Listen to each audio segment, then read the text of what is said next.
Catering Circle. In partnership with Purple Eye Technologies, in association with Meridian Grand and sponsored by MR Printers, RCI, Regency Events, iTech Boss, Prestige and DyneNet.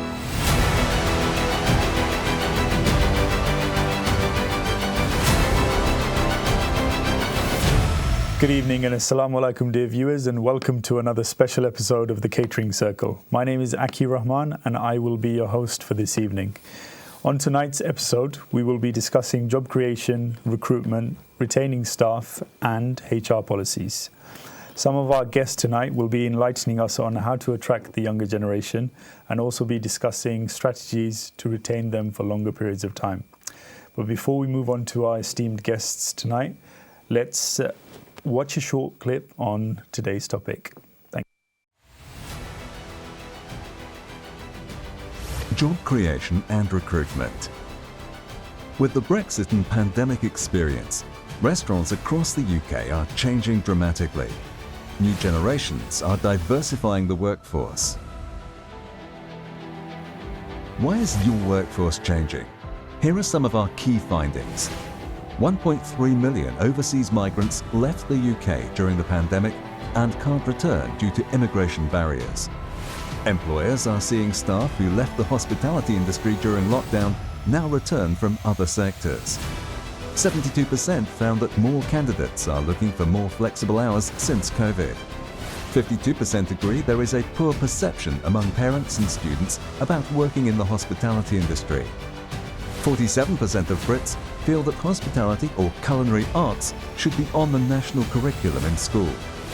55% of Brits think the government should view hospitality with as much importance as other key industries, such as social care.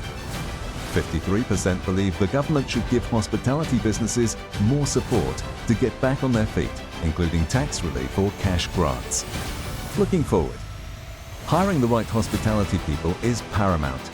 It takes skill to work in a restaurant. Try telling that to the Home Office. Easing immigration barriers for undocumented skilled migrants could be a great solution to the crisis. Attracting and retaining requires the right operational and marketing strategies. Job candidates choose brands that align with their values. 75% believe business should have a positive impact on society. 88% say they expect to earn enough and a good work-life balance. The most important values are people treatment, ethics and customer focus. 26% said employee satisfaction, loyalty, fair treatment. 25% said ethics, trust, integrity, honesty. 19% said customer care, focus. 13% quality, reliability. And they also gave value to environmental impact, corporate social responsibility, good products, efficiency, innovation and respect. Influence them with vision and passion. Generation Y respects those who validate them for who they are now and who they want to be. If you provide it, they will stay.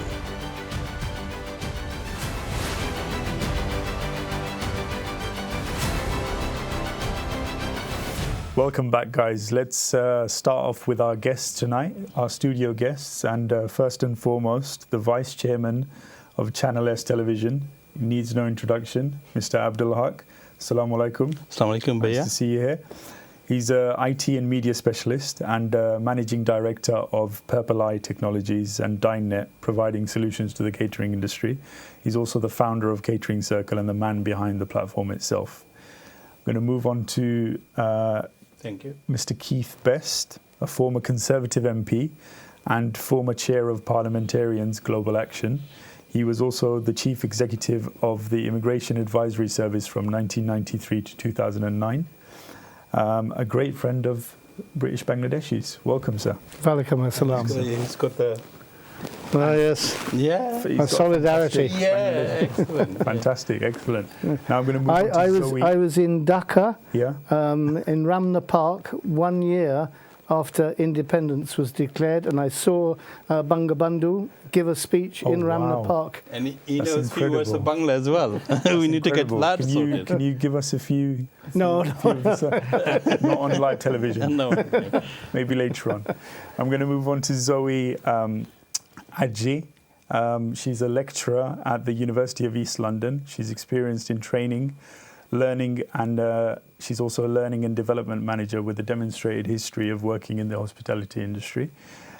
She's also skilled in coaching, event management, teamwork and leadership, and she has strong human resources skills as well. Welcome, Thank Zoe. you very much.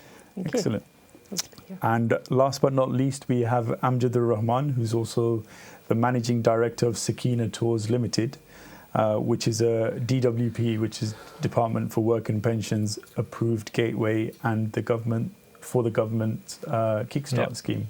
Welcome. Scheme. Assalamu alaikum. Wa alaikum salam. Fantastic. Let's go on to segment 1, which is job creation and recruitment.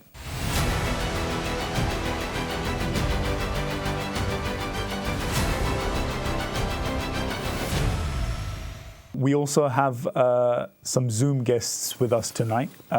So we're going to move on to Lisa Wild, first of all, who's the Director, Institute of Hospitality and Tourism.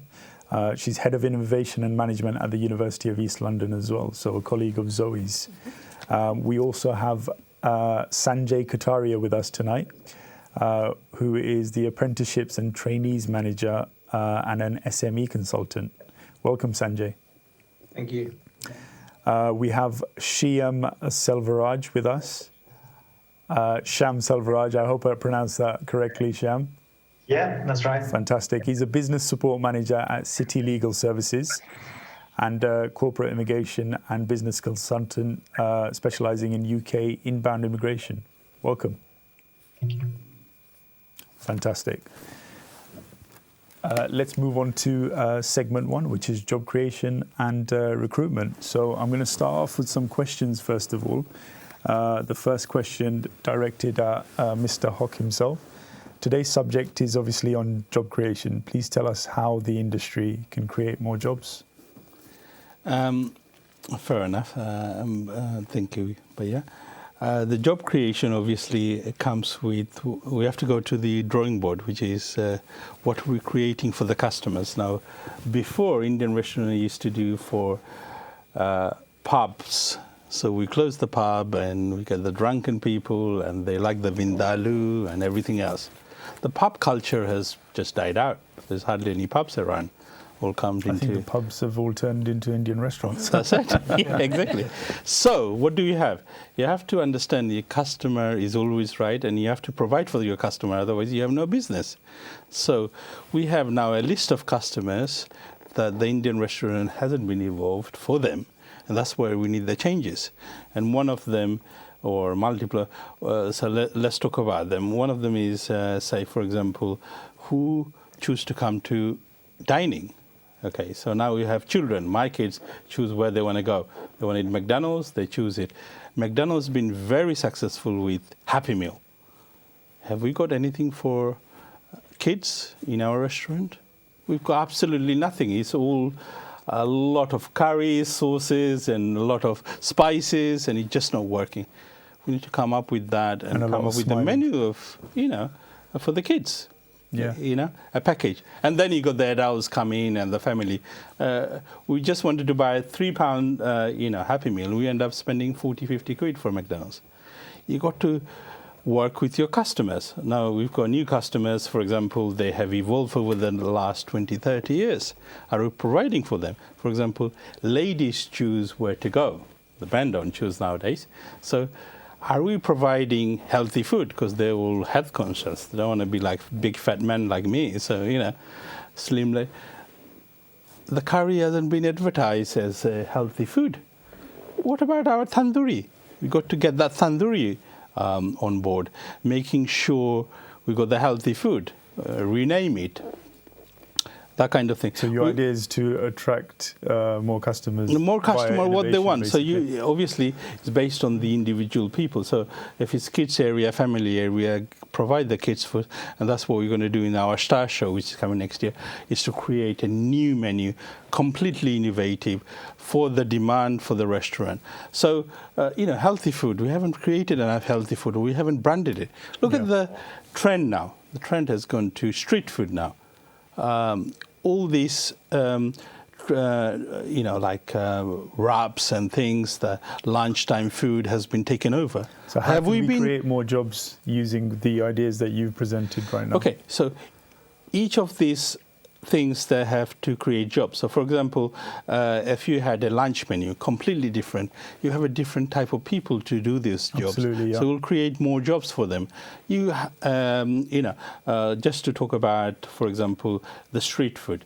We have so many different people now doing, dushum, for example, making easy money from a simple food. Simple food, yeah. So get those traditional wrap for lunch, for example, and get that menu sorted for the customer. Which don't create something vindaloo and things like that when there is no customer for it. The pub industry has gone down the drain. So it's no longer exist. So you need to create those kind of menu to create the jobs. And the other things, of course, you said, how do you create jobs? It's about delegation. So we want to be, Bollywood star, want to do everything. We want to be good at big muscles, do everything we want to do as a boss. It just doesn't work. You have to delegate to professionals. Now, I'm talking about, for example, cleaners. Why does it have to be the boss or the waiter have to do everything? Just get a cleaning company, give them 1 hour or 2 hour, £10 an hour, whatever they charge, give it to them. Why do we need to, accounting? They want to do everything by themselves. What you're saying is they want to do IT themselves. The governors are trying to wear all the hats at the moment. So it's about delegations to the right people. There are companies out there. I'm going to move on to Zoe really quickly, Mr. Haq. They want to do even technologies. Come on, let's face it. They want to do everything. They want to be a Bollywood star. Let's forget that. Let's just go and delegate jobs and create jobs for other people. But you, the man who is driving the business, that's what we need to do. So Mr. Haq's path to creating more jobs is technology-based and innovation. Technology, delegations to the professionals, accounting, cleaning, whatever it is. Give it to other people. Yeah, don't do everything by yourself. Absolutely. I'm going to move on to Zoe really quickly. Zoe, why are hospitality workers leaving the industry? And are there any trends that you are specifically seeing yourself? We've reached a perfect storm. So we've had the pandemic Brexit thing, which was in the introduction to the thing. So we've had people who were working in our industry who found then jobs in other sectors and suddenly realised that they could have an evening or a weekend, or it was because our industry is so intensive on evenings and weekends. It's seen as a transient industry by many people. So it's seen as something you do when you're at university, or it's something you do while your kids are at school. So there's a lot of different reasons why people come in and out of our industry. It is a profession. It is a full-time job. You can't have hospitality without people being hospitable. That's the nature of the industry. And the trends at the moment are that those people who are employed in our industry are having to be retained. So it's less about recruiting, it's more about keeping staff and actually inventing, So how are we retaining them at the moment? Are we saying, here's £10 more, here's £20 more? It's not just cash, it's also, there's more innovative. And if you look at some of the sort of the younger companies that are out there at the moment, they're doing really innovative things, like saying there is a burger chain who at the moment are offering things like you can buy out extra holidays, or you can everybody's taking 2 weeks post-pandemic. They're giving people extra holidays. Oh, wow. Because it's important. We've all had 18 months lockdown. You've gone back to work. It's really intense. And then actually, once we can travel, then we go and travel, because that's what young people who are in the industry want to be able to do. They don't want to have to lose their jobs, so they're given 2 weeks on, 2 weeks paid holiday. So you're suggesting our young workforce has become too used to just lounging around at home? No, I haven't. I said our young workforce want to be able to go away, do things, and then come back, or we want them to come back to us. Yeah. So let them go and say there's a job here when you come back, rather than this, oh, well, you're gone forever, and go off and do something else. Because pre-COVID, it was obviously there was always 7 days a week. Yeah, and there was always somebody else. As soon as one member of staff left, you've always found nobody else. Yeah. You now don't have that. We now have it's very different systems of working. Slight shortage and more expectation. Yes. Excellent. I'm going to move on to Mr. Keith Best. Obviously, the hospitality industry is facing a huge staffing crisis. How do you think the current government can support us? Well, I think first of all, the government, and any government, needs to treat immigration and bringing in people to service the hospitality and other sectors as being a vehicle for assisting British business and industry, and not as a political football which panders to public prejudice. That's the most important thing. And unfortunately, throughout my lifetime, I've seen politically immigration used as something which is a highly charged political matter. Now, whether we really do need to move the whole question of immigration into a separate agency, which is not quite so close to the centre of politics or whatever, I don't know. But I cannot even remember the number of immigration ministers I have been to see with the Bangladesh Catering Association or with the Guild of Bangladeshi Restaurateurs and others, to actually try to persuade them that they need to be more flexible about bringing in people who are skilled in the hospitality sector, in the curry industry. It seems to me that this debate happens just before the general elections, and then it's forgotten about for 3.5 years, when the powers to be want to get into power, and I think they're the ones on television basically saying we will accept this, we will. Well, what is very interesting is before the general election, immigration was one of the top political issues in public opinion. It's now dropped all the way down. People are not bothered with it so much.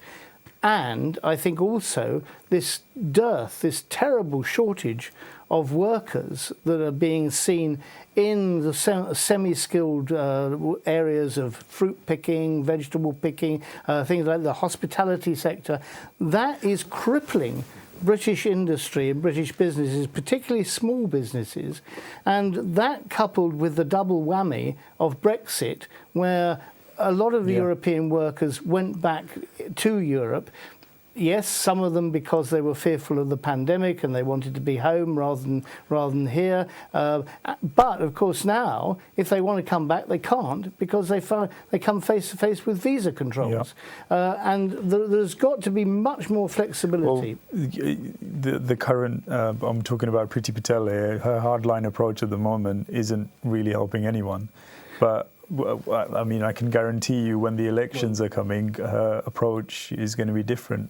Well, I think the powers to be will be telling her we need a softer approach. Some politicians really cannot get themselves out of the mindset that immigration is something that the British public are concerned about. Actually, the British public, if you talk to the British public, they're far less concerned about it than the politicians Before I move on to Mr. Rahman, can I just quickly ask, what have you... Yeah, go ahead. Priti Patel has campaigned for Brexit and the whole curry industry supported her.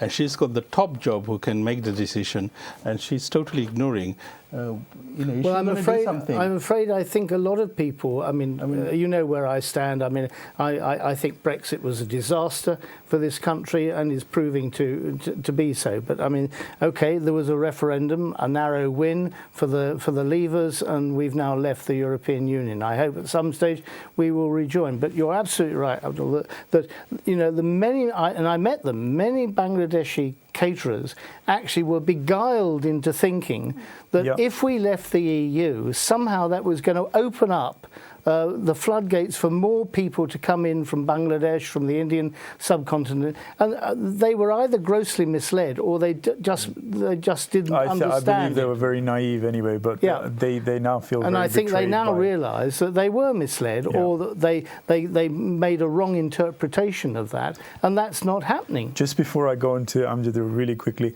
can I just ask Keith, what have you specifically done yourself? Have you done any lobbying for our current state to make it easier for our curry industry? Well, as I say, I mean, in the past, I've been to see very many immigration ministers. I've also, we've made submissions to the Migration Advisory Committee.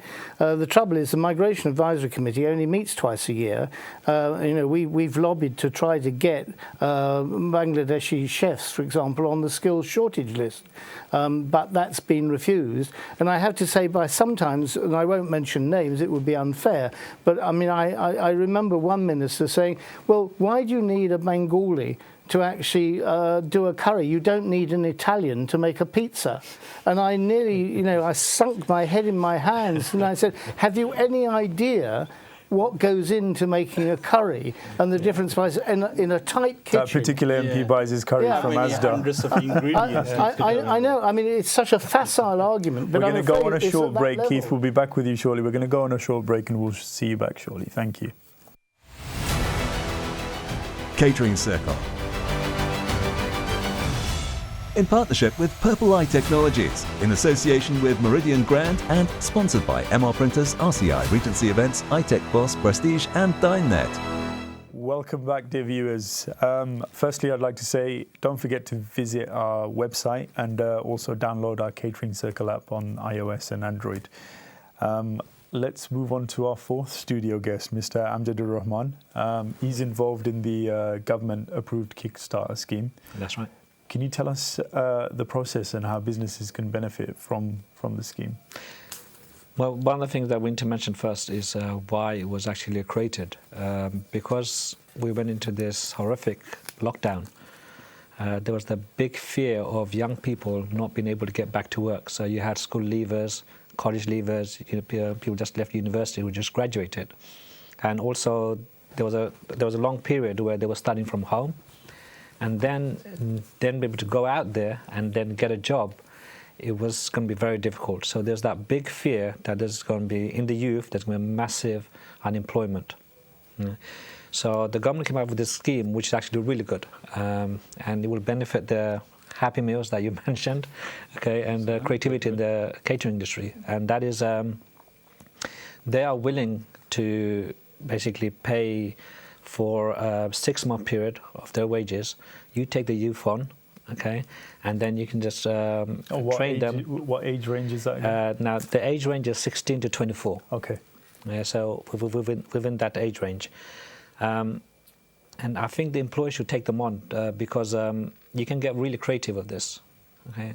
You can actually, because a lot of these youth, I mean, I don't know much about social media myself, but you'll be surprised how much involved the youth are, okay, on all platforms, and they know it like the back of their hand. Okay? And I think the restaurateurs will actually really benefit from this, okay, on social media. But for some reason, it hasn't kicked off the way we wanted. Is it because it's too complicated and too much headache for people? Unfortunately, I don't think it was portrayed the way it should have been. Okay, there wasn't enough marketing done out there, and there was not enough explanation. They have actually tried to change that around just end of the summer when they realized there's not enough volume coming in. It was an eat out, help out scheme, is it? Where everyone gone out to eat. That was a bit crazy. I remember that. But is it specific 6 months, or is it from the time they start, basically? Yeah, yes. So from the moment they start, for 6 months, the government will actually pay the full wages. Now, these spaces are not to replace jobs. They should be additional. Okay. So additional. So you take your full staff on, and then you take these youths for the Kickstarter scheme. How many extra employees can a specific business take on? They do check into that, and it does vary. There isn't actually an exact number. Okay, but they will see it will kind of work like one employee should be able to manage 3 new Kickstarters. Okay, so on that sort of ratio. Brilliant.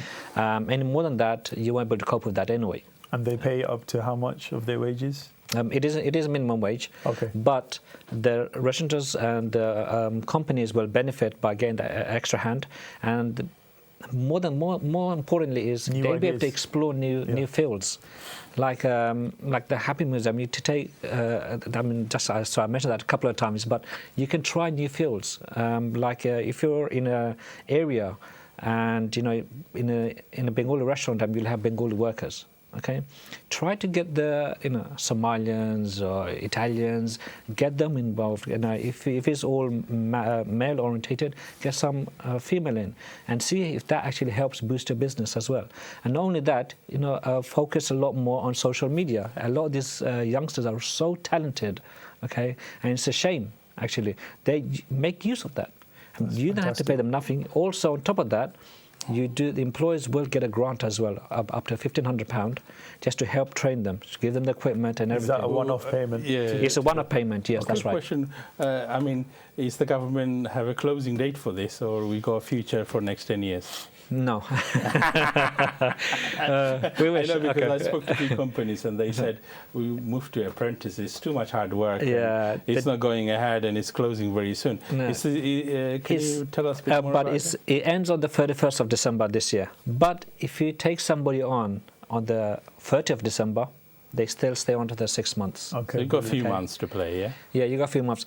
There is some talk of them extending a little bit and increasing the age gap. Okay, but that's just other talk on the table at the moment. They do want to actually make this a success. But I think it's a great idea, honestly. No, it is fantastic. So what you're saying, the scheme is basically, or how you're benefiting from it is adding innovation through the younger generation, and then adding diversity into our establishments as well, rather than the age-old Bangladeshi, Indian restaurants owned by Bangladeshis with Bangladeshi staff. Yeah, so I mean that's one idea. Yeah. But there's many things you can play around with, because you got this opportunity. Because look, a lot of the the catering industry was one of the hardest hit last year. The hospitality industry got absolutely hammered, unfortunately. So now to open up, and people do not want to take a whole lot of new staff. Okay, they'll just manage with, and they'll only get put the ace in the places. And that's the best at that job. Okay, that's the person I want. They don't want us new starters, new people, just train them up. They don't want to waste money. They don't have that money to waste. So this is an opportunity for you to play around and grow your business. I think people are frightened also about whether the pandemic is going to come back or not. And I think people are quite reluctant to take on new permanent staff. So in a way, the Kickstart is a way of getting around that and having people for 6 months. And then, of course, you might want to take them on at the end of that. Yeah. So I mean, I've taken on law firms and rental companies, very diverse. I was really pleased when the BBCA came along. And they approached me and said, look, we heard about this Kickstart scheme, can you help us out? I was like, well, you know what, I'm waiting for the people in the catering industry to come to me, actually, and apply, because it's such a, it's such a waste. It's nonsensical not to agree to take it on, because the government is like paying eat for out your and staff. help out. The government should have done a bit of push and make things I don't think for the us. branding and marketing on the government's behalf for the Kickstarter scheme has been as good as it was for Eat Out to Help Out. Yeah. Otherwise, I think there are a lot of restaurateurs out there that would jump at the opportunity to have 3-4 extra staff. Yeah, unfortunately, there is some forms involved, and I think that actually kind of drives people away. And also something they don't understand, the whole procedure. But this is where we come in. So we're like a gateway, and we take that procedure away from you. So we'll just make it very simple. Look, this is how long it's going to take for you to get approved, and then we'll do the whole paperwork, and what positions do you have? Okay, what do you want to do? And then we'll put the applications through to the DWP, and we'll get them advertised. We'll get you interviews, and then and there you go. Brilliant. Zoe. We've also got to make our industry look appealing to young people. Because the best will in the world, there's not going to be a plethora of 16 or 19-year-olds out there going, I want to go and work at a restaurant. However, if we sell it as an industry that you can develop in and you can be trained in, and we change the mindset within it, that's really is important. You know, those people that actually, the youngsters that actually do a lot of training on digital marketing and artistic work, etc. They can actually go and put this into practice, okay? And restaurateurs will not really take these kind of people on because they don't have a need for that. Okay? They just want to advertise this meal offer today and that meal offer today. But they believe they don't have a need. Yeah, that's right. They believe they don't have it. It's a shame in a way, isn't it, that the government hasn't used role models. I mentioned MasterChef a moment ago. I mean, there are now increasingly a number of male and female role models out there who've really done a wonderful thing and actually are doing very well through sponsorship and running their own restaurants, setting them up and everything. I mean, those are the sort of people you need to actually be telling to restaurateurs, why don't you try this scheme, because actually it's a great way to go. I mean, if government ministers say it, well, people will say, well, they would say that, wouldn't they? But I mean, if role models say it, then maybe Zoe's right. I mean, young people would then take more notice. It's true. And so there are some restaurants have to take some people on, and they're doing actually a filming in the kitchen, filming in the front, and making great adverts. And social media is the way forward. I mean, you can't escape Instagram, Facebook, etc. Using stories, reels, Snapchat, and stuff like that. They just took on a couple of people, and one person just to focus on Instagram, one person just to focus on Twitter, and this is all they're doing, just producing product and quality product as well. And you'll pay a huge amount of money to get this content. Honestly, and here you're getting it for free. A lot to cover. Fantastic. I think we're going to move on to our Zoom guests, Lisa Wild, if we can. Can Lisa hear me? I can hear you. Fantastic. How are you, Lisa? I'm good, thank you. How are you? Good, thank you. Have you been listening in on us? We have been listening in. Brilliant. My first question to you, Lisa, would be what would you say are the current challenges in the hospitality industry at the moment with regards to the workforce? Okay, I could go on for hours about this, so you may have to stop me. I think there are a number of different challenges that are around at the moment. These include actually making the industry look attractive. We've had that conversation already by considering the fact that there is attractiveness of the industry. However, there have been recent surveys that say that the attractiveness is in line with things like healthcare, education, and everything like that. If we can get the marketing right of the actual industry itself. And also, the challenges are around making people aware that it's not about the 12-hour shift. It's not about the switch shift and everything else. There's things to be able to can think about the creativity that you can use and everything else. We know no 2 days are the same within the industry, and that's an important part to be able to consider and to be able to market to our students, whether the students that are studying hospitality, which young people that are looking for employment. I think the optimism is still really high within the sector that we are going to survive and we are going to turn the corner, but we have been greatly affected by COVID, by Brexit, by people going home. I think there is a challenge of the understanding of who can work, the immigration controls and everything else as well, what visas they're able to get and all of that sort of thing as well.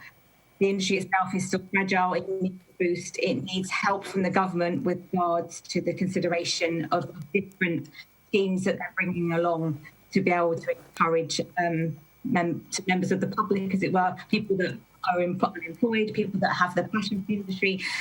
And I think that there's various different challenges that we need to overcome to be able to make it attractive.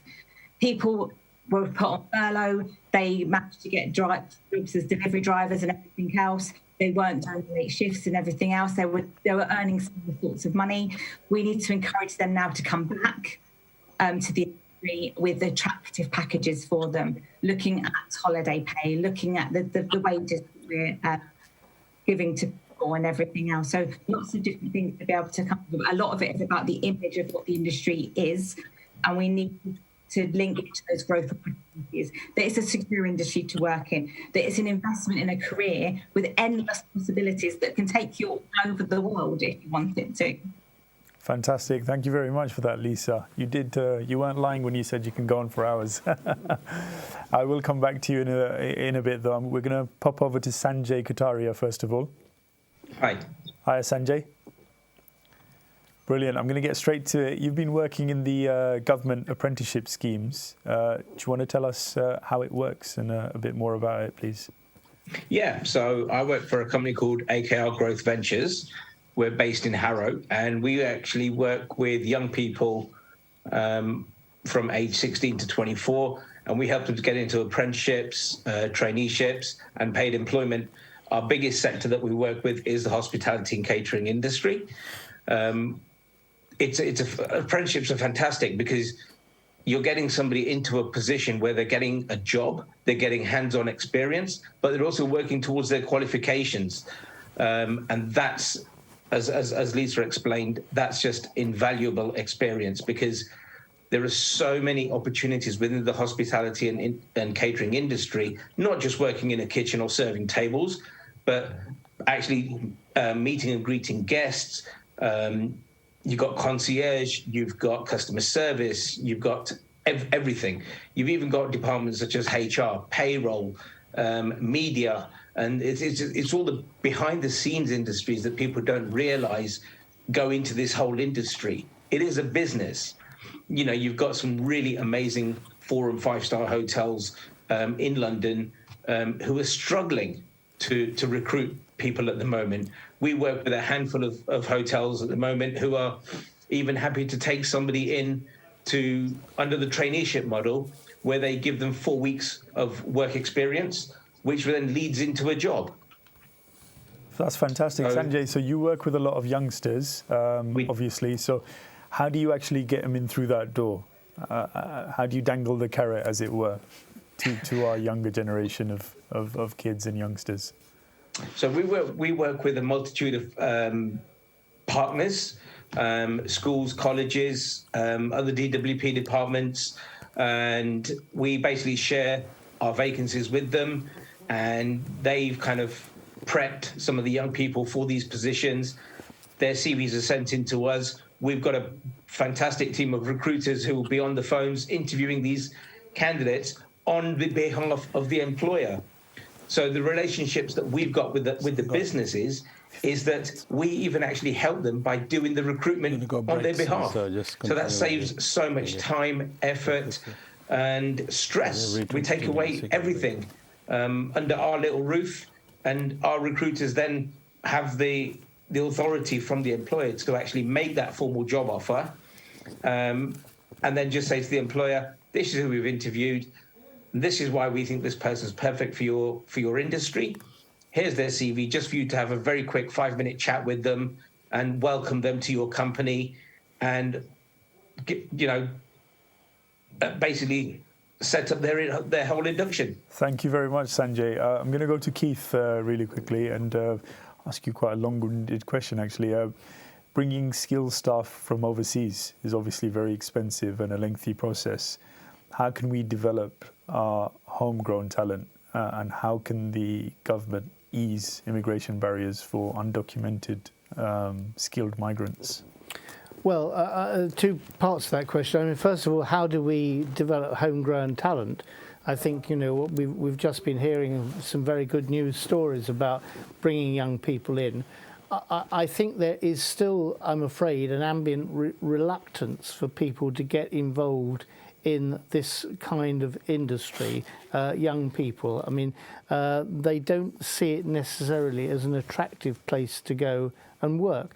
And that's why I was talking about role models. I mean, the evidence is out there now that you can actually have a very successful career in the catering, in the hospitality industry. And we need more people who've made success in those careers to actually start talking about that and getting the message out to young people. So I think it's partly a culture change that we need. In terms of bringing people in from overseas, yes, it is very expensive under the current immigration rules. I mean, you have to be paying somebody £30,000 a year before they will actually meet the criteria for being allowed into the country. Most small curry restaurants that I know can't afford that.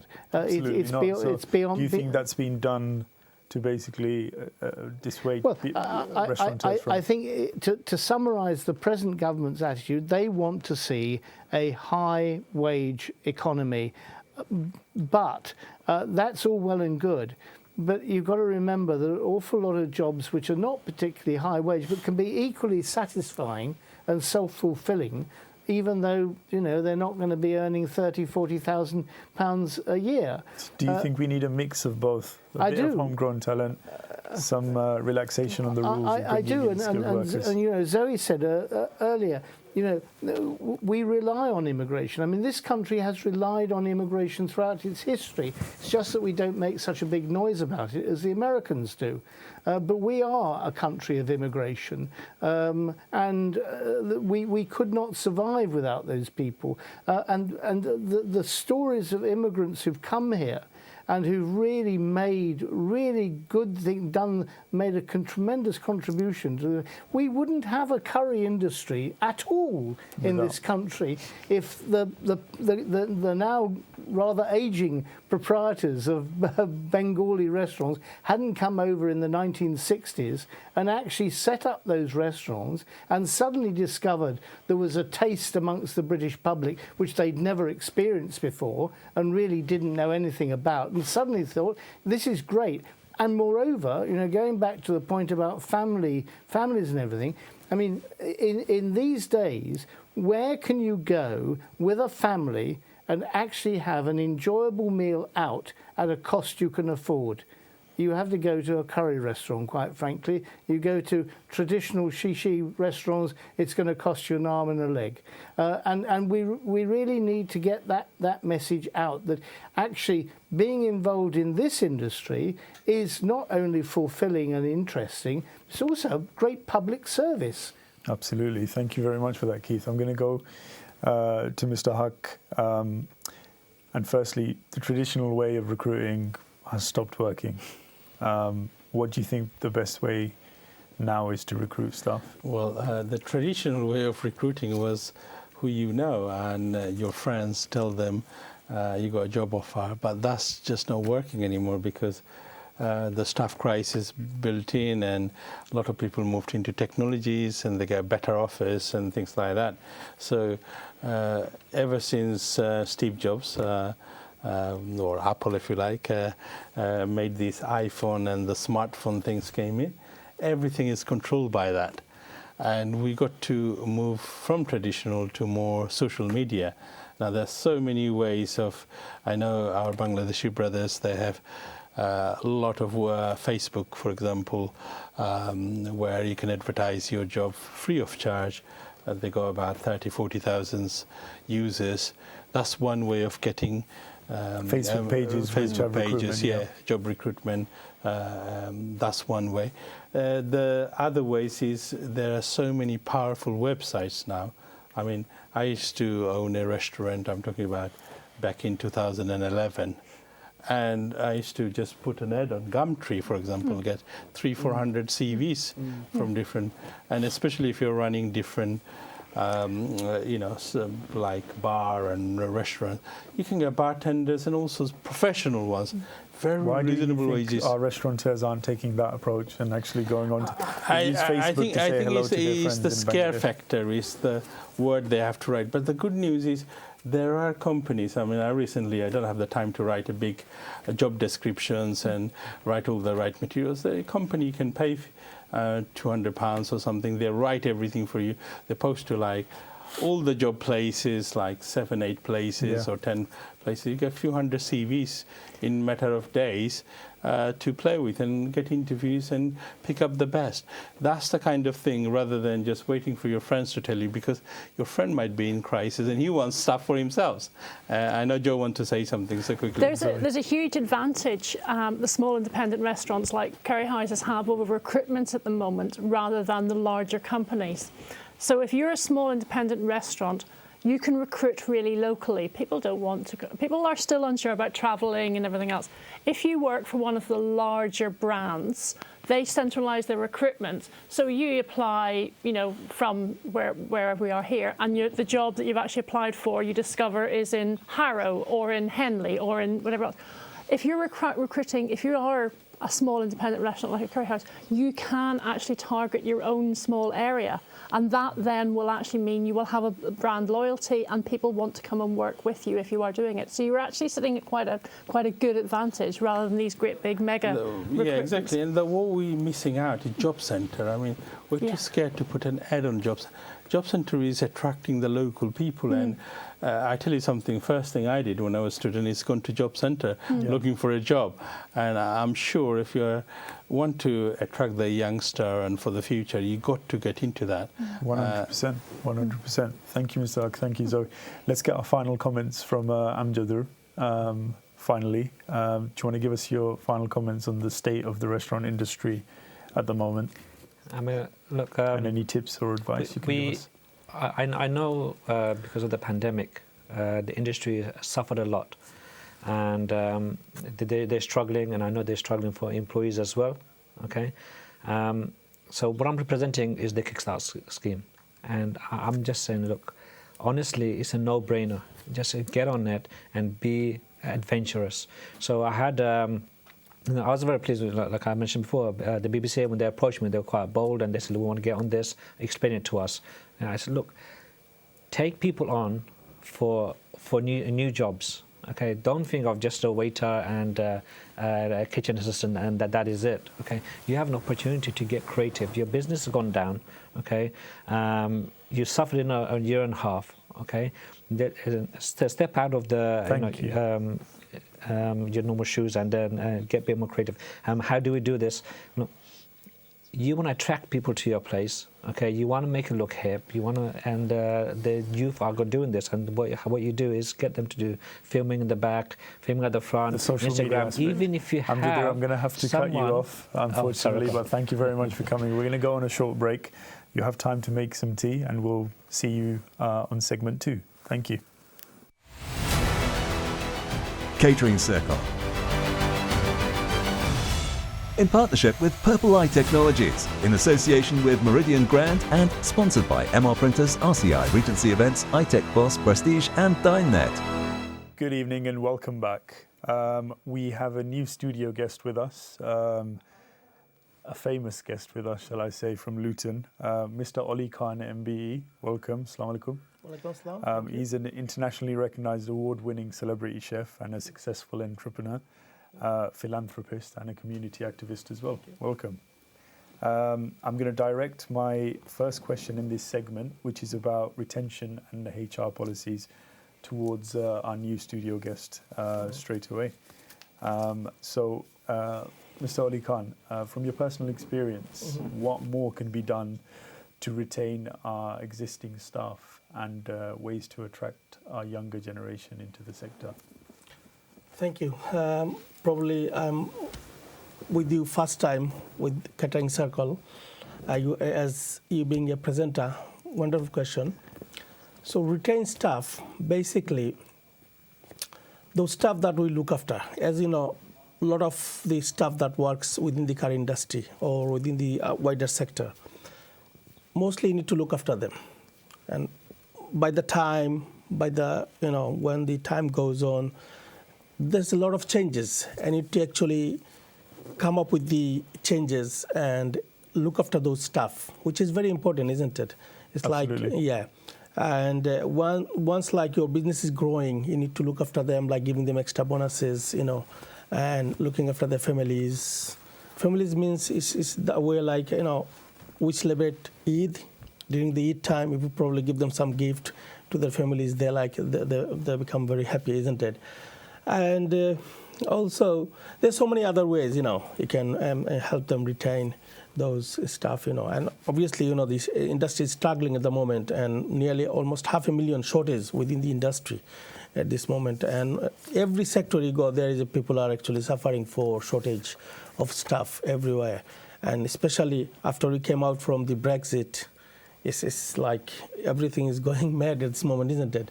So we are really struggling at this moment. Fantastic. Thank you very much for that insight.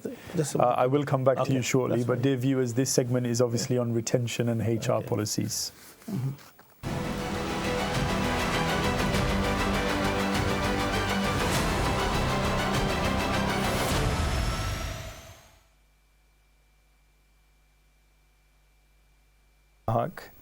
Staff wages are very expensive.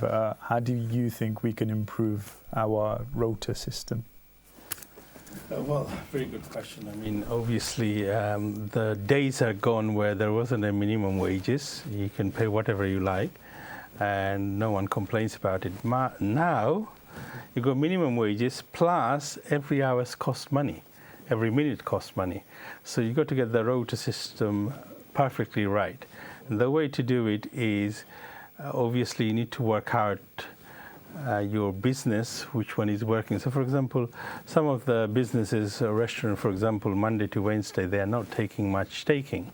Why have 7 staff in there, 10 staff in it, when you could have 2, 3 full-time staff and employ part-time staffs? Now, I used to do, when I was running a restaurant, is have a different group for it. So if you have a lunchtime trade with completely different setup, like wraps and things, I'll have a completely different team than if I have an evening time where I need a bar and cocktail makers and all that.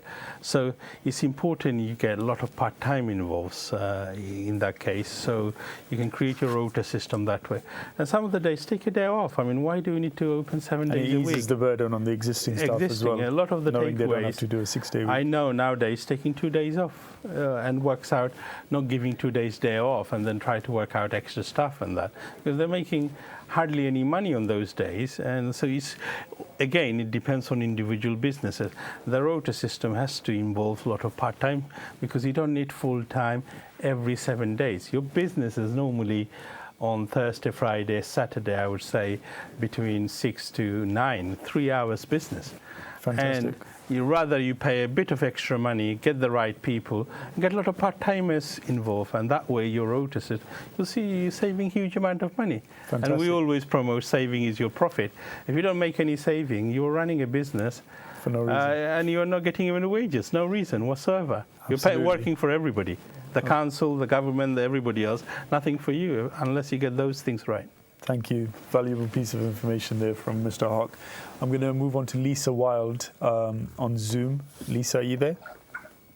I'm here. Fantastic. Lisa, how can we help students who graduate to find jobs in the industry, and what can employers do to attract these students to their workplaces?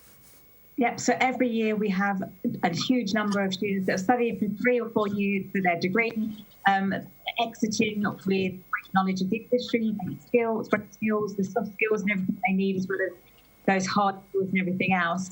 But I think it's about education and the industry working together. And I think the one part that is missing is trying to get those links together. We have very industry-focused courses that we offer that link to skills that the industry needs.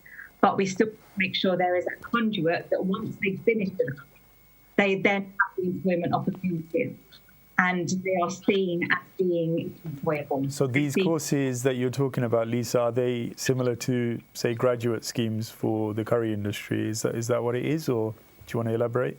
Yeah, so you've got all the graduate programs around, you've got traineeships, you've got internships doing their stuff as well, and all of this is about giving them exposure to the industry and then connecting them to the skills that are needed. In your opinion, they've got a degree. In your opinion, are they attractive enough for these students at the moment, or because there is a massive shortage of these students in the curry industry? And I hate to say it, there are other industries that are poaching, shall we say, our graduates in the hospitality world, particularly in the finance sector. We have a amount of students that are going to the finance sector because those soft skills that we develop as part of the hospitality industry, with things like emotional intelligence, communication, that humility and everything else that we teach as part of hospitality, is wanted by other industries like finance and everything else. And of course, they offer higher wages, they offer better working conditions. So we need to be able to make sure that we're retaining the talent that we've trained. And it's about, how to say, sort of whether it's part-time employment, whether it's full-time employment, but it's looking at how those shifts lie. It's looking about how much money we are being able to give them for salaries, looking about what bonuses they've got, incentives they've got, and everything else, whether that's free stays, whether that's free meals, whether that's free families deals, or whatever it happens to be. It's about making it attractive so they don't take the skills that they've learned to those other industries that are coaching them, because they're looking for our graduates with the skills that they have. So exactly what you've explained there, do you think our students aren't entering the curry industry because they think there is no scope for growth and promotion within our industry, because they see it as dead end? Shall I use those dreaded words? Yeah, I wouldn't necessarily quite use those words, because there are huge amounts of endless possibilities, but we are not marketing it well to them. And I think that is part of the problem, that it's not seen as attractive. It hasn't got all the shininess, possibly, that other industries have. and perhaps it's not as evident what those career progression opportunities are, particularly when you look at some of the smaller businesses and more the ones that are family run and everything else. Fantastic. Thank you very much for that again, Lisa. I think we're going to go on to our next Zoom guest, Sham. Sham, are you there? Hello, yeah, I'm here. Fantastic. Sham, I'm going to ask you, what are the processes of sponsor licensing for hiring skilled migrant workers for the hospitality sector? Okay. So with hiring skilled migrant workers, now someone mentioned in the segment before that chefs have to be paid like £30,000 to bring here. That was in the previous sort of scheme that the government was running up until December 2020. Since December 2020, the Tier 2, the previous work permit system has changed, called skilled worker. And now the criteria or the salary requirement is much lesser than it was before. And not just chefs. Previously it was highly skilled chefs and sous chefs and managers and stuff that need to be hired. Now you can get level entry-level stewards and catering assistants, that kind of workers as well can be sponsored and brought in as a skilled worker to the UK. And you asked me what's the steps involved. And this is something that a lot of business owners, restaurant owners don't know at the moment because of everything that was discussed in the panel, lack of education, lack of awareness, or this was not advertised enough. But it's a fairly simple process, and it's not very highly charged process either. Small businesses can apply for a sponsor license with Home Office for £536, and you get a sponsor license. And with that, you can bring in chefs, you can bring in catering assistants from anywhere outside of the UK. So what about the wages? Has that decreased, or is it just a one-off £536 now for the license, and you can bring in anyone from, is that from Europe or across the world? It's from across the world, including Europe. So Europe and across the world. Is there a wage cap? Is for a small employer, so a small restaurant owner, a small employer, anything less than £10 million in turnover would be classified as a small employer. And in terms of wages, 30,000 was in the previous, Tier 2 work permit for chefs. Now it's much lesser than that. And there's two parts to it. One is bringing people from outside, and the other is bringing people from within the UK who do not have a permit to work, like students who just finished. They would want to get Sham, what is the figure that we're talking about? It's far less than 30,000. What is the actual figure that they need? The going rate, it differs for different types of jobs. The going rate for a chef is approximately £18,000, £19,000 or so, and significant reduction. From certain areas, you have to pay up to £25,600 or so, and that differs depending upon what kind of role is that you're bringing these people for. Excellent. And this information is readily available on the government website, I take it? It is available, but it's, the government websites, it's a lot of information available, a lot of different changes made at different times. So can't blame business owners or restaurant owners for not, understanding this information. It's there, but it's complex, and obviously that's what people seek professional help.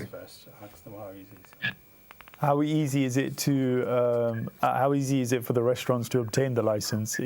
Are there any criteria needed for them to, or is it just a straight, here you go, this is £536, I want to bring someone over? It's a fairly simple process. There are a few criteria that you have to meet, but these are not criteria that a legitimate business may not be able to meet. For example, if you have certain documents to prove that your business is legitimate, like a corporate bank statement from a bank regulated by FCA, or VAT registration if you have it, or HMRC PAYE registration document, lease agreement for your business premises, stuff like that. Fairly simple documentation. The application fees, as I said, is £536. There are a few additional information that you have to provide the Home Office as to why you need the sponsor license, and we all know why people need sponsor license, because we are facing a talent shortage. And so a lot of cases that we're posting now is getting positive results. In fact, we haven't got any negative results entire year this year so far. And it takes about 8 weeks to get the license once you make the application. It's an online application as well. So just finally, Sham, before I move on to Zoe, so what is the success rate at the moment in terms of percentages of applications being processed through? I wouldn't know about any other firm sector. Overall figures, I wouldn't know that at all. I don't know if that's public. For your particular firm, what is your success rate? So far, we've actually not had any rejections at all. No rejection. That's pretty good. Oh, no rejections. That's fantastic. 100% success rate. Priti Patel isn't signing any of those papers off then. I'm going to move on to Zoe really quickly. Thank you very much for that, Sham. Lovely speaking to you. I will come back to you a bit later on. I'm going to move on to Zoe. Zoe, what can be done to retain our existing staff and to attract our females and younger generations into the sector? Okay, I'm going to break it down into two areas. Retaining existing staff. If you buy a house, you pay to maintain it. If you buy a car, you pay to maintain it. If you employ staff, we then forget to train them and forget to actually maintain them. Yep. Actually, we need to ensure that our staff are developing within our businesses, and our staff are developing within themselves. There should be no reason why we can't bring somebody in a Kickstarter scheme into a small business and they then develop the skills and the entrepreneurial mindset and the skills around that to go in and then form their own business. That's every one of you who sit around here and own a business should actually be very proud of the person that you've created that legacy for, that's gone out and become your best competitor, because that's how we work. That's how a small business works. Quite controversial, yeah. But you're saying obviously train your staff and do this and do that. Yeah. Do you think some of our restaurateurs actually need training in how to train their staff or treat their staff sometimes? I think there always is. There's always room for improvement. We talk a lot about our staff. We don't talk a lot about our team, our colleagues, and how we actually talk about the people around us and the people that we work with. And we do have to develop them. It's very easy. It's sort of gone are the days where we brought in Joe Bloggs and he worked for us for 40 years without changing his jobs. That Joe Blogg should be actually turning into the businessman who becomes your best competitor, because that's how we create business and how we stimulate our economy. How to get women into this industry? I sit here as a professional in the hospitality industry and has been entered at age 14, and I'm still here many, many hundred years later. It is a job, it is a career, you can have a family, you have to be able to understand that you can work part-time, and actually if you look at the industry across the country, the largest employer of women in the country is the hospitality industry. So we are there, we're just not getting them to the top, we're not getting them to decision-making processes. But they can then... How do we do that? How long is a piece of string? There are characters out there, and there are huge role models out there. Once again, it's showcasing our role models who are in our industry. Dish Katona is the person that comes to mind at the moment, who's actually now rolling Mowgli down into the south of England, having been a very successful brand in the north of England. Yeah. There are those characters out there, and our industry is one which is woman friendly, because this is what we do. And the younger generation into the sector, it's all about the small businesses. It's about being able to create the small businesses. I think the industry as a whole is going to move away from these large multi-operational corporations and back into small, locally defined businesses, and that is what young people want to do, is to run their own business. Thank you very much, Zoe. I'm going to move on to Mr. Oli Khan. Current HR policies such as long hours, cash in hand, etc., clearly not working at the moment. So what policies do you think we can put in place to attract and retain hospitality talents?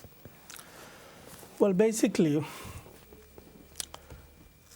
if you think about the industry, the businesses that we've been running, we're actually following our grandfathers' structure that have set up long time ago, and which is still running. A lot of our, as you have mentioned, Joey has mentioned that the people that, I think you asked her, that people that are working within the industry in the curry restaurants, they've been there for like about 40 years, 50 years, 60 years, and they're still running the same way as it was run like 100 years ago. So what do you do differently, Mr. Ali Khan? So no, differently, it's like you need to follow the structure, like it's not like your way. You can do it your way in different way, but running the restaurants has to have like modern approach which also need to like follow it can like a lot of businesses are actually opening at this moment, like contemporary at this moment. You know, the grill food is the trend, yeah. And if you go there, the sector, some grill houses, they always ask for like cash. If you want to pay by card, they don't have that facilities, you know. And they say no, we only accept cash. But this is actually declining at this moment because cash, as government are talking about, like maybe in 5-10 years time there won't be any cash. All has to be there. Everybody has to use the plastics, yeah, the cards or like phone service, your watch. You can pay by whatever way it's all set up. So what I do differently, basically, I try to run my business a different way. And as Hogbhai have mentioned earlier on, I have a university not far from my place where I based is Stevenage, and Hertfordshire University is just about around the corner. So I do get a lot of staff, like student staff. Okay. So they come here, they work. So how do you attract those guys? I attract them because there's a lot of people they wanted to come and work because I get the intensive, or like they work, I give them higher rate of payments. I teach them how to work. I actually give them the job task. So this is your task you have to do. They work for 3 hours or 4 hours a day. Yeah, and basically they come like 4 days a week, and they're working fine with me. Fantastic. So there we have it. We've got some comments from Mr. Ali Khan about how to attract the young generation. Let's go to a video link where we can get some more comments from some restaurateurs about retention and HR policies. These are very difficult times now. We are facing a lot of changes. The government is ready to help us. We have to adapt the new reality, plan ahead, and maximize the opportunities. If you follow the guidelines, you will be successful. Staff shortage has always been a problem. After Brexit and the pandemic, it even became worse. Many of my colleagues have lost their staff. I've been very lucky. I got all of them back. If I need any waiters, I hire them from outside the community on busy hours. We have a huge skill gap in our industry. There are not many Asian teenagers becoming chef. We need to come out of that stereotyping that being a chef a low-skilled job.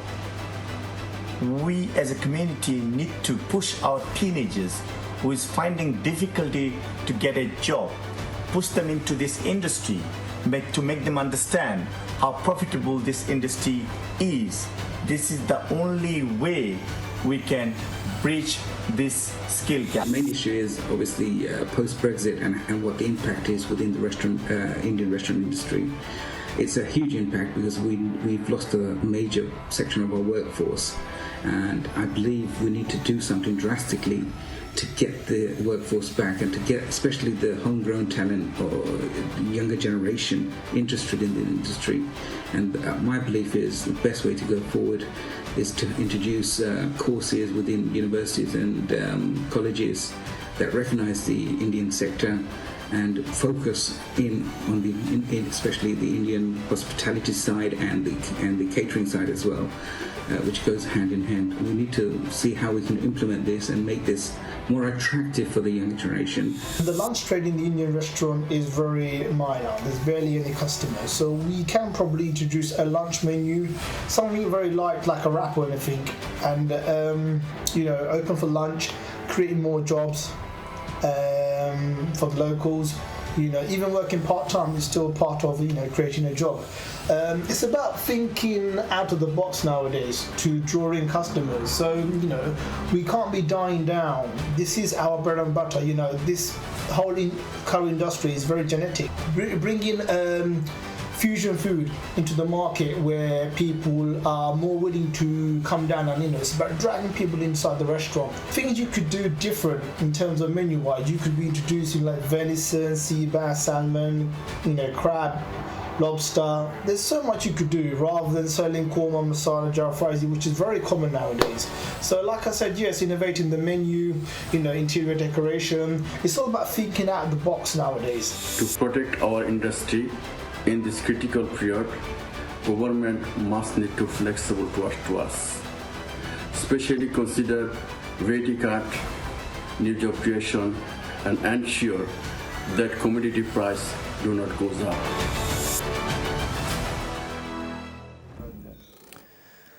Welcome back, dear viewers. Now, before we go on a break, I'm going to quickly ask Keith a question. Keith, how do you think we can, or the hospitality industry can create more pressure for immediate government support for temp visas? Well, I think the government does listen.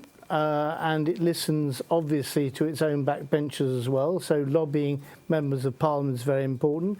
Using the existing organisations like the Bangladesh Caterers Association, the Guild of Bangladeshi Restaurateurs, those putting pressure through to ministers directly, going to see ministers, I think is very important. I mean, there are not all ministers close their eyes to these things, that they are prepared to look at the evidence. I think continuing to go to the Migration Advisory Committee, looking at the shortage skills list, things of that nature, because if you come in on a sponsor's license, you can actually gain extra points if you are applying to go for a job that is on the skills shortage list. Fantastic. Actually, it's really quite important to get those jobs you want onto the skills shortage list. So there's a variety of different ways. We'll definitely continue after the break. Let's take a short break and we'll be back with you. Thank you. Catering Circle, in partnership with Purple Eye Technologies, in association with Meridian Grand, and sponsored by MR Printers, RCI, Regency Events, iTech Boss, Prestige and DineNet. Welcome back, dear viewers. My first question in this segment will again go to Zoe.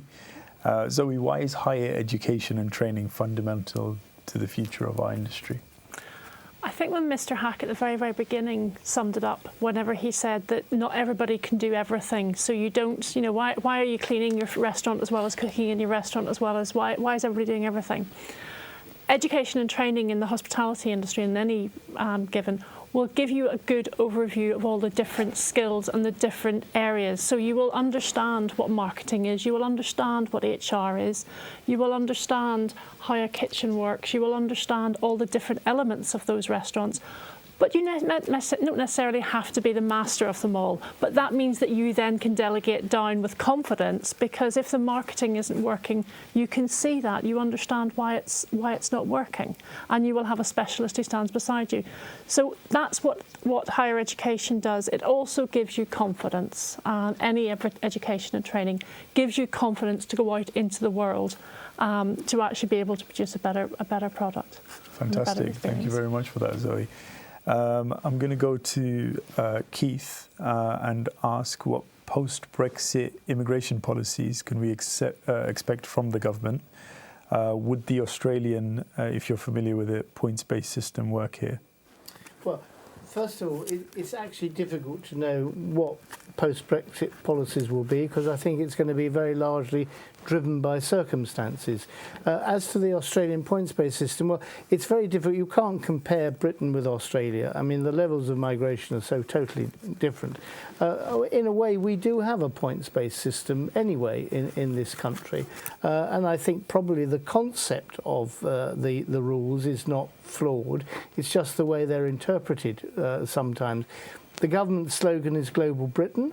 I hope that does mean we will be recruiting talent from around the world, not just from particular parts of the world.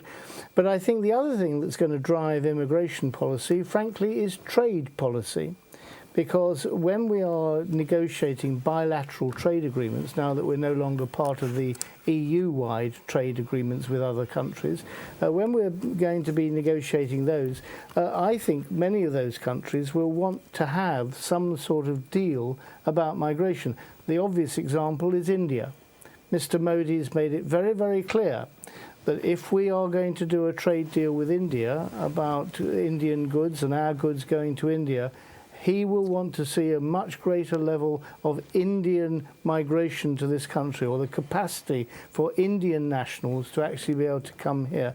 So I think there are those three factors, if you like: the uncertainty about how things are going to turn out and having to adapt to those.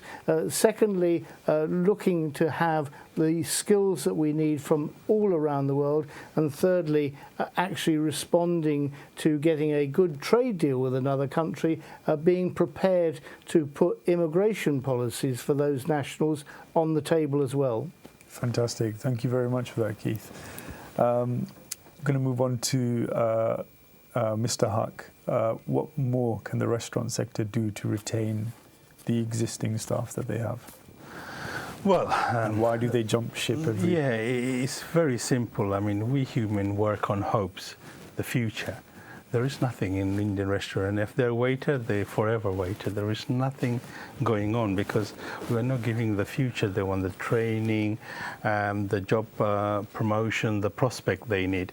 So we need to start creating. Look, you start at the bottom, but there is a hope you're going to, become, managers and better post, and we have to brand it in a way that people think they're special as well. I mean, a lot of the youngster are not coming into the industry because they don't feel it's respected industry. We need to get all the role models involved.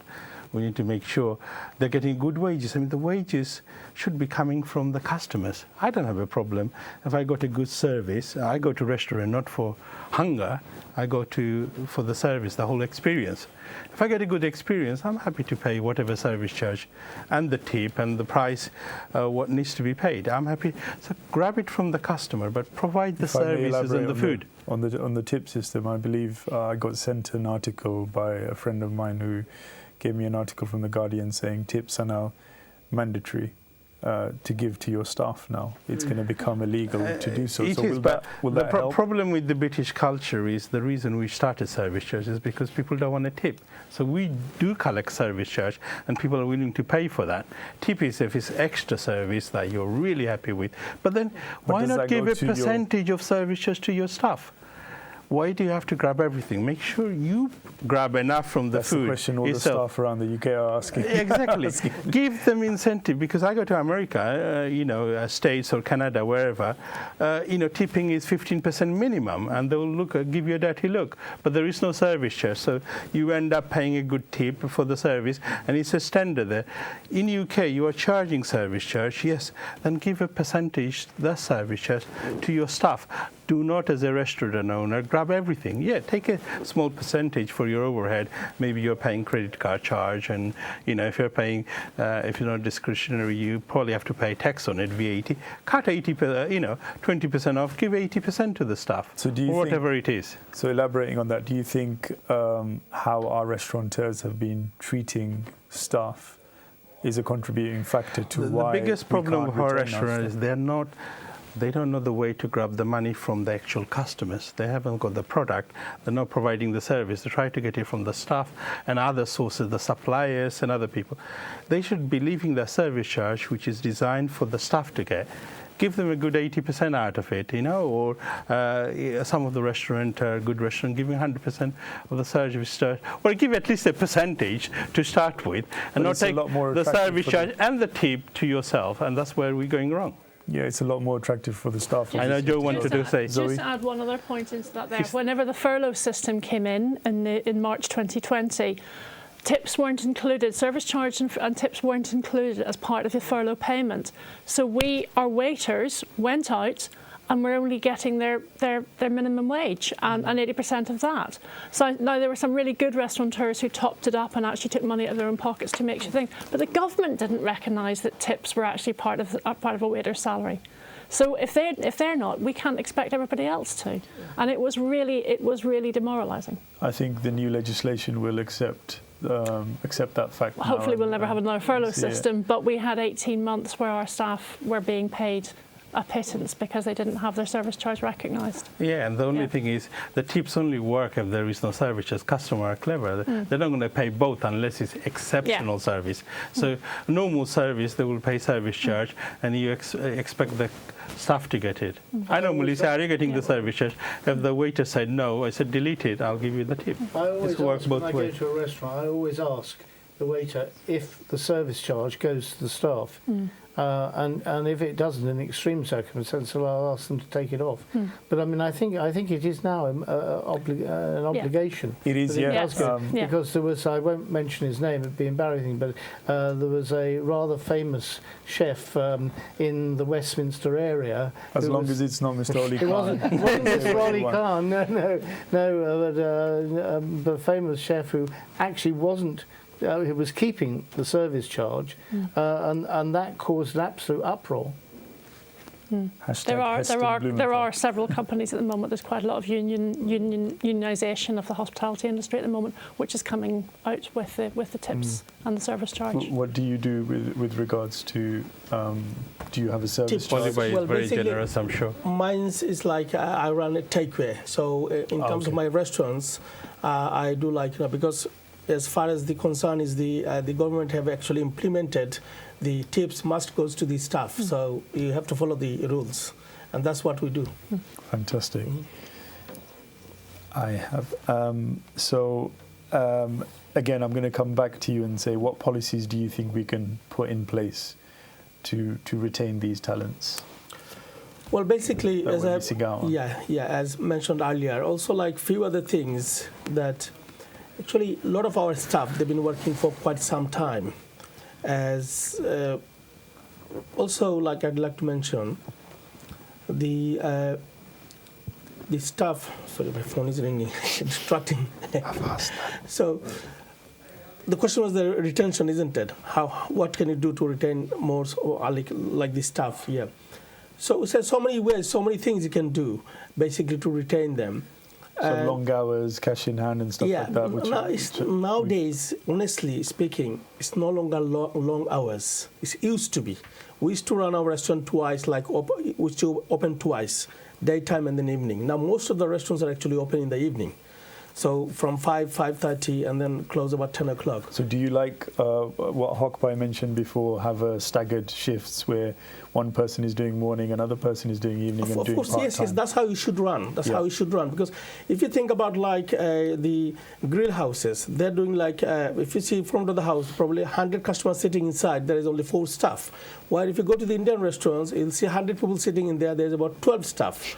So it's we need to change all this. Because, if you just get the people hourly rated, pay them good wages, and get them just give them the portion of job. They need to do this part, that part, and just break them up to the staff, and then, delegating duties and etc. Exactly. But the 12 staff and 4 staff has probably got to do with more with the size of their menu rather than anything else. But that's for another show. Because that's why a lot of the restaurants now new concept coming up. A lot of our young generation are getting involved. Absolutely. And they're actually minimizing the menu, and which is Hokbai always talk about it on his show Catering Circle, because this is very important as well, because nowadays people go for eating, not for hunger, They go there.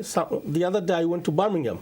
8 o'clock at night time, I went to Birmingham with my 5-year-old boy, and we had a meal there because I had a lot of the good reputation about that place. And I said, okay, we have to try. Let's try and go, We've been there and it's fantastic. The atmosphere was good. The food was fantastic. We enjoyed it. We loved it. So it's not like people don't think about the money. It's like you need to have a service, you need to have a good food, and that's what you need. So thank you very much for that. So Zoe previously mentioned work-life balance. It's obviously key to retaining staff nowadays. As you said, after we got into the lockdown, a lot of people spent a lot of time at home, and then they had to go back into work 6 days a week. So, I mean, have you done anything where you have been working or advising for them to change their policies for work-life balance? I would always advise on work-life balance, and things like people are working 6 days a week. We do, and even post-Brexit, we still have the working time directive and things like that, and break and thing. If in the spirit of that we had people working a 40-hour week rather than, I saw a job advert a couple of weeks ago in the middle of a hospitality recruitment crisis for somebody to work 48 hours a week in a restaurant. It's like, well, why are we having this salary for a 48-hour week? Bring it down to a 40-hour week. Give people 2 days off. Give them 2 days off together. Let's try and make sure that they have a life as well alongside that, because then they will be better in the workplace. If you're bringing in part-time staff and using flexible staff, give them set shifts. Lunch lunchtimes every week, or lunchtimes every Thursday and Friday, so that you can actually run your restaurant and you know the staff that you have coming in, and letting people have their life as well as work. Thank you very much for that. I'm going to go over to our Zoom guest Lisa, and ask Lisa, how can restaurants brand themselves to attract young talents to the industry? Branding is a massive thing for the younger generations. If we think about Generation Y, it's all about brand, all about social media and everything else. So the restaurant industry needs to get out there more. They need to be able to connect with what Generation Y want, whether that's looking at the service they're offering, whether that's looking at the types of foods on offer, whether it's looking at how to bring groups of friends together and everything else, and to create that atmosphere. At the end of the day, we're selling an experience to people. We need to make sure that that experience and that brand are linked together to be able to get people to come to us rather than go to the competitors and everything else. So there is that essence around social media presence, making it being lively, being experienced, so that they can talk about, they can ram about, they can be able to tell their mates about and everything else. So that branding experience is important. So the key is basically for the restaurateurs to brand themselves on the social media platforms, on the reels, on the stories, to attract more talent to them. So in essence, the younger talents can show off and say, look, we work here and everyone knows about this place, kind of thing, rather than someone who has no presence at all. Yeah, and that's what they want to be able to show off to their mates. They want to be able to say, this is what I'm involved in, this is what I'm doing. But everybody now lives on social media. So if you're not there, you're missing out, if that makes sense. Brilliant. Lisa, we're going to move on to the next part of our show, which is where we get all of our studio guests and yourselves just to give your advice and top tips on which is going to be segment 3. So let's move on to segment 3.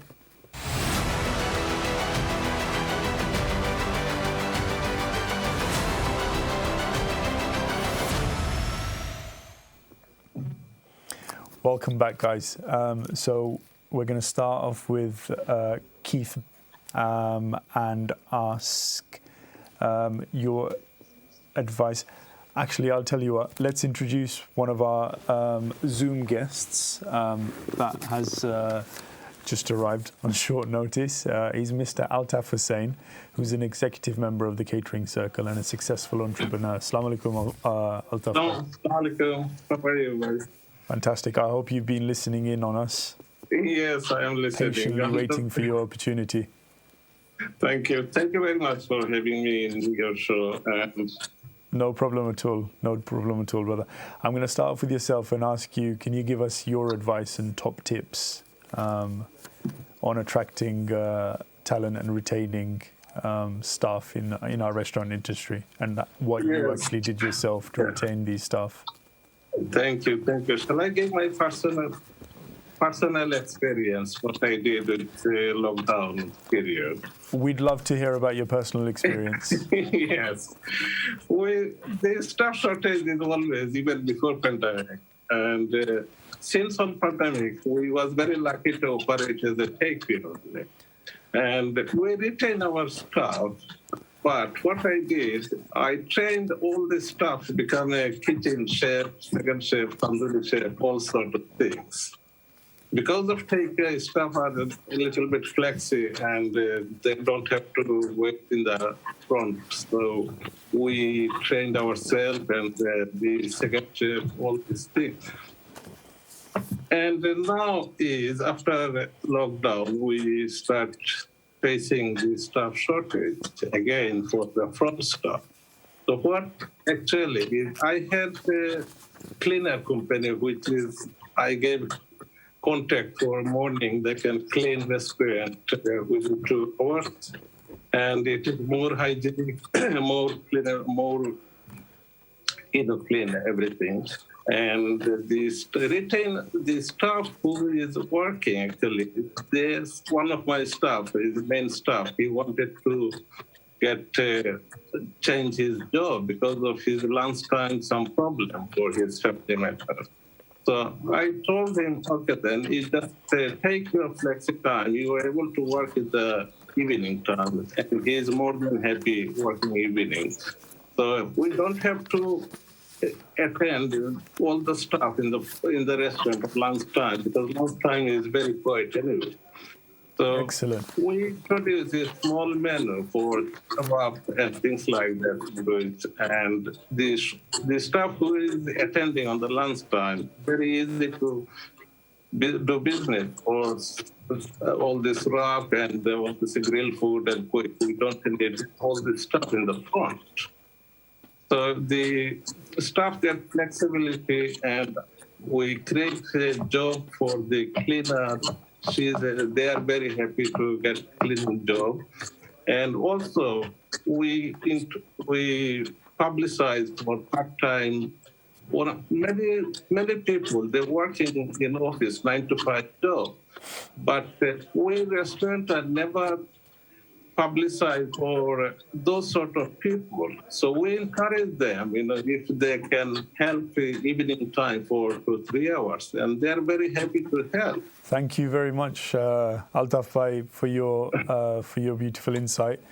I think you've taken a leaf out of Haq Bhai's book by actually outsourcing your cleaning to a different company and not wearing all the hats yourself. So well done and congratulations on that.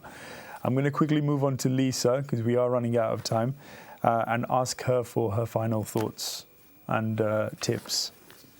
I just really think that we need to get the enthusiasm back in the industry and to get people to realise that they're investing in a career that has endless possibilities, whether it's wanting to work yourself up the career ladder within a particular business, whether you want to be an entrepreneur and set up your own business, whatever that wants to be. But it's about bringing back that life into the industry and seeing it as a career for the future and not a career for now. So I think from an industry point of view, we need to do lots of marketing. From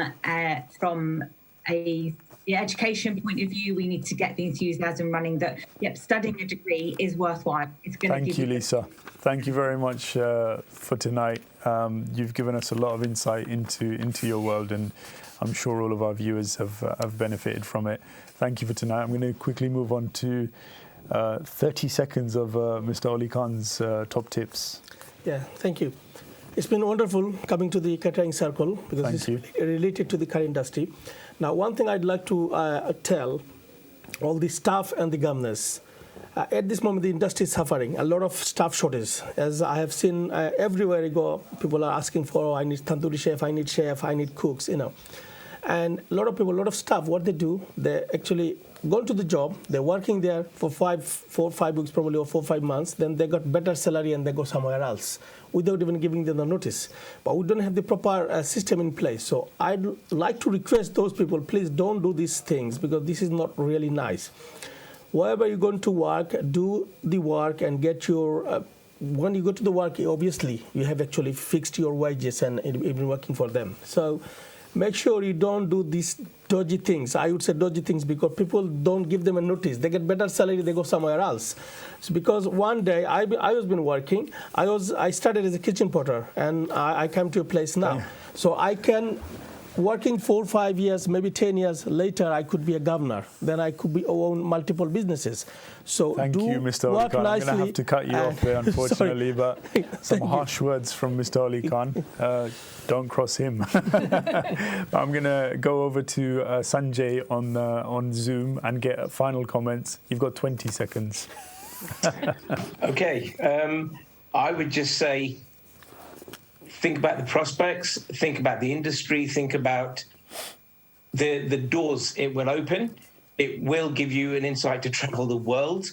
It will give you excellent training prospects. It will give you excellent salaries, and you will meet people from so many different walks of life. The opportunities are there. Everybody's desperate for staff, especially in the hospitality and catering industry. Grasp this chance whilst we have it now. Don't let it go. Thank you very much for that, Sanjay. I did give you 40 seconds there, by the way. But we're going to move on to Altaf by final comments. You have the same amount of time. I would love to encourage all this young generation. They can get experience from the catering industry alongside. They can help our heritage business. And alongside, there would be a trainee as a more biggest business leader, actually. Study, educating and practicing in the restaurant would be the best solution for their life as well. Thank you very much for that, Altaf. But unfortunately, we have to move on to final comments from Sham. Thank you. Yes, I'll probably say go back to the basics. Speak with them, speak with the employees if you want to retain them, understand where they want to be, check how you can support them, and draw out a plan. Tell them that you're investing in them, draw out a plan, and help them genuinely to reach where they want to reach, probably end up retaining staff for a long time. Excellent. Thank you. Short and sweet. Zoe, final comments, please. I'll do it short and sweet. This is the best industry in the world. There is nothing about this industry and every single facet of it that there is a negative in. Enjoy it. Enjoy the people you work with. Invest in the industry and invest in those around you. Excellent. Short and sweet. Keith, can you do the same? Yes, very, very, very short. First of all, the Bengali curry industry is well established and a vital part of our culture, and we must do everything we can to preserve it because it is so important and provides such pleasure. So I have 2 tips. The first is to the restaurateurs, meet expectations. That means keeping quality but also variety. We're very lucky near where we live. We have an excellent restaurant that does both that. You know you're getting quality food, but you're also getting a big choice. And the final thing is adaptability. A bit like Abdul Bai said. Thank you, Keith. You need to actually meet current demands. Thank you very much for that, Keith. Akbai? I'm just going to make it very simple. Think out of the box, obviously. Get the younger generation involved because they got the energy, they got the future, and you need to pay the right things. So stop worrying about the old way of paying. Pay the going rate, give them the tips, look after your staff, and they will look after you, and that's the way forward. Excellent. Thank you very much for that, Hokbai. I'd like to thank all my guests for tonight for coming along and obviously enlightening us on the many pitfalls with regards to recruitment and retaining staff and how we can get past these and obviously be more productive in the recruitment process. Next episode will be on the 21st of September on health and safety and food safety issues. I am Aki Rahman. Thank you for joining us.